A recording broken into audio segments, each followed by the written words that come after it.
votre credo, finalement, il est autour du shopping, cette fameuse expérience shopping qu'il faut rendre différenciante. Alors, qu'est-ce que vous avez mis en place concrètement et qui a pu être un peu rajusté grâce à la data? Alors, on va dire ce qu'on maîtrise depuis un certain temps, c'est tout ce qui est email comportemental. Là, ça marche très très bien. Et quand on voit un email, même par rapport à, si je prends une base 100 d'un email commercial de toute base, et je le compare à un trigger comportemental, je fais un fois 14 à peu près. Donc comme quoi, et j'en envoie beaucoup moins. J'ai un enjeu sur Redoute sur les emails de baisser la pression, par exemple.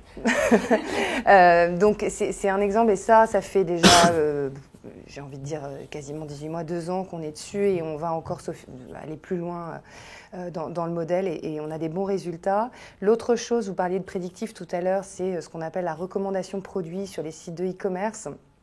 Ça fonctionne bien, et là on est dans de l'algorithmie et on est bien sûr en fonction de la visite et du comportement, et on recommande des produits.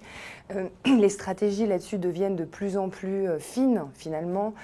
Au départ on était sur vraiment que de la navigation, maintenant il faut prendre l'appétence des clients pour les marques, pour la promo, etc. Donc il y a beaucoup de choses encore à tester, on peut aller beaucoup plus loin, mais on va dire qu'on est relativement avancé sur ce domaine-là. Ce qu'on commence à tester maintenant, c'est le contenu personnalisé, donc soit en termes d'offres, soit en termes de cross-sell, c'est-à-dire je passe d'une catégorie à l'autre, soit en termes même de push service pour faire de la réassurance. On en a besoin aussi quand on vend à distance, par exemple, de bien réexpliquer à nos clients que c'est un retour gratuit. Ça peut permettre à certains de craquer plus facilement. Donc là, on est en train de tester. Donc on a commencé par faire un zoning du site, et certaines zones vont être personnalisées. On a aussi un test de DMP. Maintenant, il s'agit d'avoir l'interface utilisateur pour que des chefs de projet marketing puissent l'utiliser simplement aussi, et pas passer par l'IT qui passe par les data miners, etc. Donc il y a aussi un gros chantier organisationnel, mais on commence à avoir trouvé les clés. Donc je n'ai pas encore de résultats suffisamment communicable ou convaincant, mais on avance très vite là-dessus. Et avec nous, la conviction, elle est, alors on n'en a pas beaucoup sur les tests qu'il faut faire, donc c'est aussi du test and learn. On a aussi un outil d'A/B testing, dont on teste.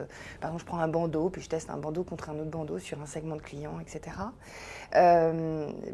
Par contre, on a une conviction forte, c'est que comme on va tous vers le smartphone, et pour des sites où il y a, alors aujourd'hui on doit avoir 500 000 références, mais demain on en aura plus puisque la marketplace croît énormément, naviguer dans un catalogue même de 100 000 références dans un smartphone, c'est juste impossible. Donc la personnalisation est un enjeu vraiment stratégique pour faire voir finalement la bonne offre au bon client. Donc voilà, on est en grosse accélération sur ces sujets-là.